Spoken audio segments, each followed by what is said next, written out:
Ini dah macam interest rate Honda dengan Toyota.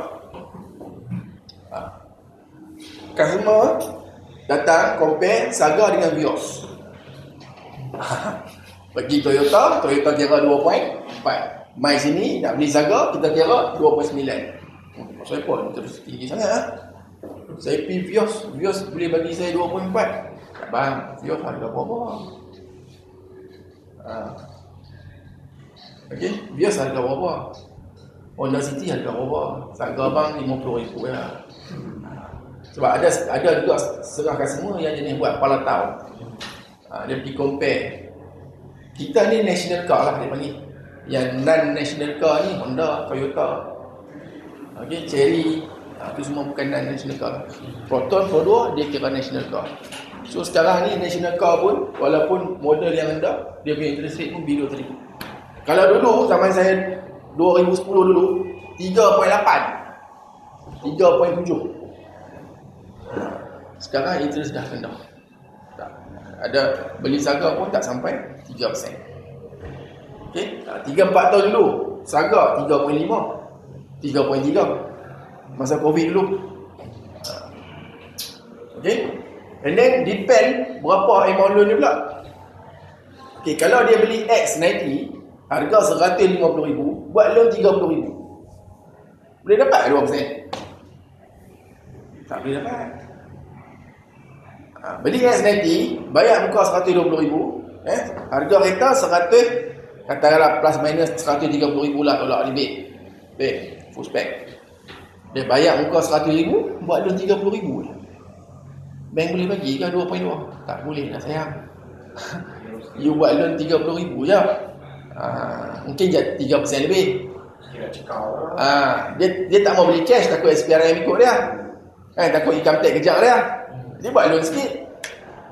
Ada customer itu. Sebab you all ni berdepan dengan bermacam-macam customer. Bermacam-macam beragam customer. Kita tak boleh. Tapi kita kena stand. Okay. X90 975. Ini 2.3 lah. Lebih kurang 2.28, 2.2.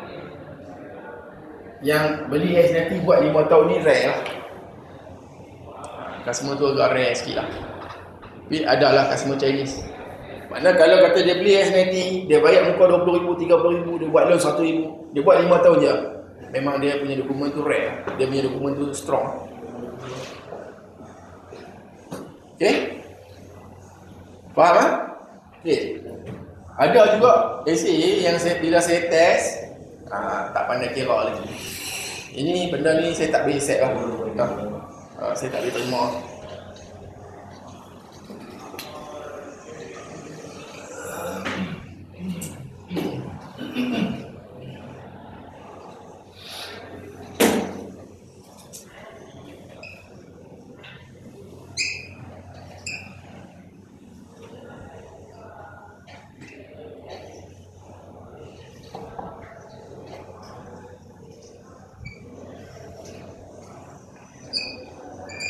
Boleh?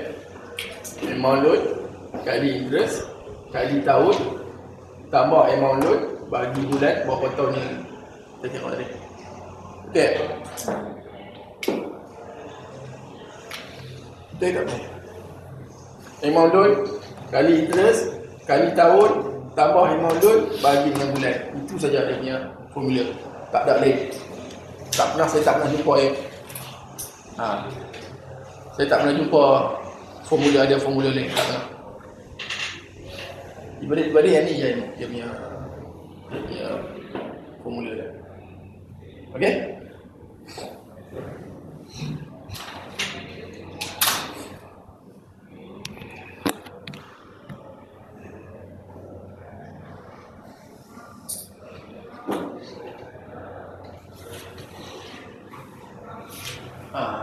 Assalamualaikum. Adik, yang tu bukan